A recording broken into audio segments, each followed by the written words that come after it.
صوبہ سندھ کے بعد اب آپ کو لیے چلیں گے بلوچستان کی سرزمین کی جانب، اور بلوچستان سے میری دھرتی میری دنیا کے لیے جو رپورٹ پیش کی جا رہی ہے وہ اس وقت کے اہم ترین مسئلے لوڈ شیڈنگ سے متعلق ہے، جس کی وجہ سے ملک بھر میں کاروبار زندگی تقریباً معطل ہو کر رہ گیا ہے۔ لسبیلا سے ذیشان کمبو لوڈ شیڈنگ اور پانی کی عدم فراہمی کے خلاف عوامی احتجاج کا احوال بتا رہے ہیں، آئیے دیکھتے ہیں۔ ہب کے علاقے مدینہ کالونی میں پانی کی عدم فراہمی اور بجلی کے بحران پر مکینوں اور نیشنل پارٹی کے کارکنوں نے احتجاجی مظاہرہ کیا۔ مظاہرین نے ریلی کی صورت میں آسری شارع کا گشت کیا اور نعرے بازی کی۔ لسبیلا پریس کلب کے سامنے مقررین نے خطاب کرتے ہوئے کہا کہ مدینہ کالونی میں پچھلے 15 دنوں سے پانی کی فراہمی معطل ہے، جبکہ بجلی کا تعطل بھی شدید سے شدید تر ہوتا جا رہا ہے۔ انہوں نے کہا کہ پبلک ہیلتھ کی جانب سے بچھائی جانے والی پائپ لائنیں ٹوٹ پھوٹ کا شکار ہیں۔ اس سلسلے میں کئی بار افسران کو شکایت درج کرائی ہیں، مگر علاقے کو تاحال پانی فراہم نہیں کیا جا سکا۔ دوسری جانب KESC کے اہلکار جان بوجھ کر شہر میں لوڈ شیڈنگ کر رہے ہیں۔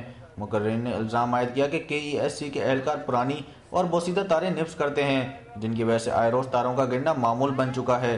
انہوں نے مطالبہ کیا کہ مدینہ کالونی کو فوری طور پر پانی کی فراہمی ممکن بنائی جائے اور بلا جواز لوڈ شیڈنگ کا خاتمہ کیا جائے۔ بصورت دیگر سخت احتجاج کیا جائے گا۔ ذیشان کمبو، دنیا نیوز، ہب، لسبیلا۔ اور اب ذرا تاریخ کے جھروکوں میں جھانکتے ہیں اور خان آف قلات کے تاریخی قلعے کے بارے میں اسماعیل رودینی کی رپورٹ دیکھتے ہیں، جو خستہ حالی کا شکار ہے۔ خان آف قلات اپنے دور کے بہادر اور دلیر حکمران تھے۔ قلات اسٹیٹ قلات سے لے کر بولان، نصیر آباد، گنداوا، سبی، خانگڑھ کے کئی علاقوں تک پھیلی ہوئی تھی۔ سردیوں میں خان بھاگ شہر میں بیٹھے تھے۔ بھاگ شہر خان آف قلات اسٹیٹ کی کمشنری تھا۔ خان بھاگ شہر میں اپنے حکومتی اہلکاروں کے ساتھ حکمرانی بھی کرتے تھے۔ بھاگ شہر میں خان قلات کا ایک قلعہ اب بھی موجود ہے، جو کئی سو سال پرانا بتایا جاتا ہے۔ یہ قلعہ زمین سے بہت اونچی جگہ پر بنا ہوا ہے۔ قلعے کے چاروں کونوں میں بلند ترین برج بنائے گئے تھے، جن میں خان کے سپاہی پہرا دیتے تھے۔ برج ایسی جگہ بنے ہوئے ہیں کہ شہر کے چاروں اطراف سے آنے والے ہر ایک کو دور دور سے دیکھا جا سکتا ہے۔ خان غلام مصطفیٰ خان شہید کو اس قلعے میں سپرد خاک کیا گیا ہے۔ کئی عرصے تک اس قلعے کی دیکھ بھال کی جاتی تھی اور ایک دروغہ بھی مقرر تھا، جو روزانہ رات کو چراغ جلایا کرتا تھا۔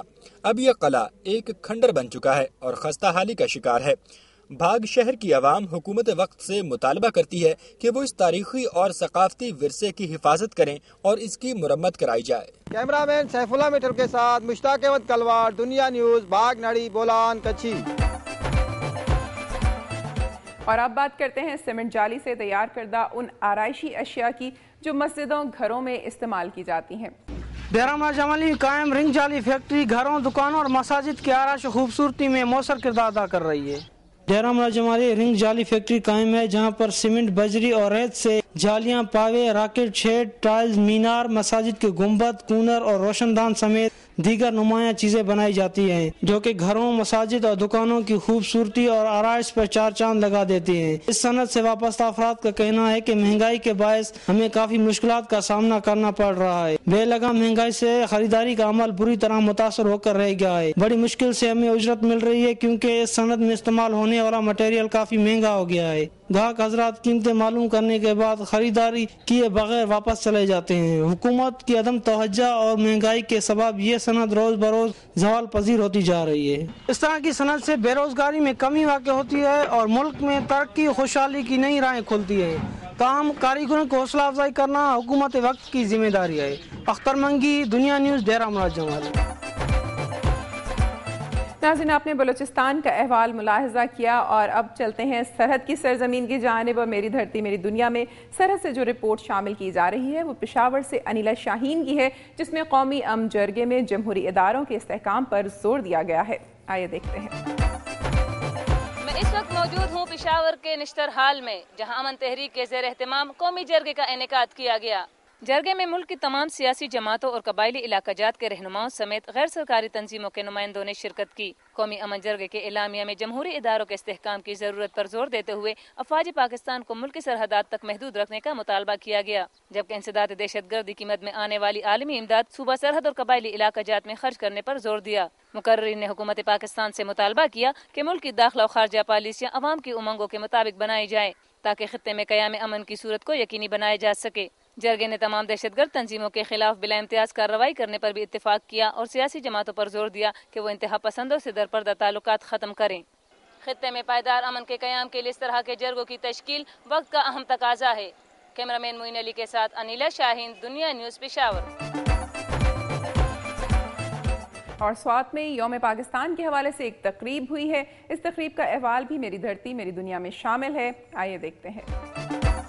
سوات سے میں سلیم اطہر اور میں اس وقت موجود ہوں چارباغ سوات میں۔ یوم پاکستان کی مناسبت سے سوات کے مختلف علاقوں میں بھی تقاریب منعقد کیے گئے، جبکہ مقررین نے اپنے تقاریر میں اس دن کی اہمیت کو اجاگر کیا۔ تقریب سے دیگر مقررین کے علاوہ سابق وفاقی وزیر اور مسلم لیگ ق کے صدر امیر مقام نے بھی خطاب کیا۔ انہوں نے کہا کہ چارباغ جو منی پیوچار کہلاتا تھا اور یہاں پر دہشت گردوں کا قبضہ تھا، آج الحمدللہ اس علاقے سے دہشت گردوں کا صفایا کیا گیا ہے اور لوگ آزادی سے جی رہے ہیں۔ اس موقع پر مقامی فنکاروں نے بھی اپنے فن کا مظاہرہ کیا۔ آرمی کے جوانوں نے بینڈ پیش کی، جبکہ مہمان خصوصی امیر مقام نے دہشت گردی کا شکار ہونے والے افراد کے لواحقین میں تحائف بھی تقسیم کیے۔ ملک کی دیگر حصوں کی طرح ضلع سوات میں بھی یوم پاکستان انتہائی جوش و خروش سے منایا گیا اور لوگوں نے یہ عہد کیا کہ پاکستان کے لیے جئیں گے اور پاکستان کے لیے مریں گے۔ کیمرہ مین انور انجم کے ساتھ سلیم اطہر، دنیا نیوز، چارباغ، سوات۔ سوات کے بعد آپ کو مردان لیے چلتے ہیں اور ٹی بی جیسے موذی مرض کے خلاف منائے جانے والے دن کے حوالے سے بشیر عادل کی رپورٹ دیکھتے ہیں۔ میں ہوں مردان سے بشیر عادل۔ ملک کے دیگر حصوں کی طرح مردان میں بھی ٹی بی کا عالمی دن منایا گیا۔ اس حوالے سے بغدادہ ٹی بی اسپتال میں خصوصی تقریب منعقد ہوئی، جس میں ضلعی زکوٰۃ کمیٹی کے چیئرمین شاہد خان مہمان خصوصی تھے۔ تقریب میں محکمہ صحت، عمائدین اور سول سوسائٹی کے افراد نے کثیر تعداد میں شرکت کی۔ منعقدہ تقریب سے خطاب کرتے ہوئے ہسپتال کے انچارج اور senior chest specialist doctor Anwar Shah نے کہا کہ ٹی بی ایک متعدد مرض ضرور ہے، تاہم قابل علاج ہے اور لوگوں کو چاہیے کہ مرض کو چھپانے کی بجائے بر وقت علاج معالجہ کروانے کے لیے حکومت اور دیگر اداروں کے مفت علاج معالجے کی سہولت سے پیدا اٹھائے۔ ڈاکٹر انور شاہ نے کہا کہ ٹی بی کا جراثیم ہوا کے ذریعے ایک سے دوسرے پرت کو منتقل ہوتا ہے۔ انہوں نے کہا کہ بغداد اسپتال میں ہر سال ہزاروں مریضوں کا مفت علاج معالجہ کیا جاتا ہے۔ ڈاکٹر انور شاہ نے کہا کہ بغداد سمیت مردان میں 11 تشخیصی جبکہ 41 علاج معالجے کے سینٹر قائم ہیں، جہاں مریضوں کا مفت علاج معالجہ کیا جاتا ہے۔ انہوں نے کہا کہ ٹی بی کے مریض سے نفرت کی بجائے خاندان اور معاشرے کے افراد کا فرض بنتا ہے کہ وہ علاج میں ایسے مریضوں کی مدد کرے۔ انہوں نے کہا کہ ٹی بی کو کنٹرول کرنے کے لیے تمام مکتب فکر کے لوگوں کو حکومت اور اس مرض کے خلاف برسر اختیار اداروں کا ساتھ دینا ہوگا۔ انہوں نے کہا کہ ڈاٹس طریقے علاج کی وجہ سے مریض کو طبی عملہ یا خاندان کے کسی فرد کی موجودگی میں ادویات دیے جاتے ہیں، جس کی وجہ سے اس مرض کے علاج میں پہلے سے 100% بہتری آئی ہے اور اس نئے طریقے علاج کے باعث مریضوں کی تعداد میں کمی واقع ہوئی ہے۔ ڈاکٹر انور شاہ نے مزید کہا کہ ٹی بی کی مریض مائیں اپنے بچوں کو دودھ پلا سکتی ہے اور مریض اپنے روزمرہ کی معمولات میں حصہ لے سکتے ہیں۔ تقریب سے خطاب کرتے ہوئے ضلعی زکوٰۃ کمیٹی کے چیئرمین شاہد خان نے کہا کہ ٹی بی مرض کا پورے ملک میں مفت علاج مہیا کیا گیا ہے اور عوام کو چاہیے کہ وہ حکومت کی سہولت سے بھرپور پیدا اٹھائے۔ انہوں نے کہا کہ حکومت کی کوششوں کے ساتھ ساتھ عوام کو اس مرض کے روک تھام کے لیے بھی اپنا کردار ادا کرنا ہوگا۔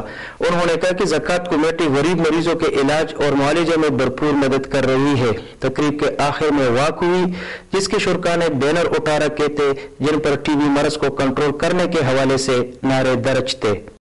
مقررین کا کہنا تھا کہ اس متعدی مرض کے روک تھام کے لیے حکومتی کوششوں کے ساتھ ساتھ عوام کو بھی مل جل کر متحدہ جدوجہد کرنا ہوگی۔ کیمرہ مین خان باچا کے ساتھ بشیر عادل، دنیا نیوز، مردان۔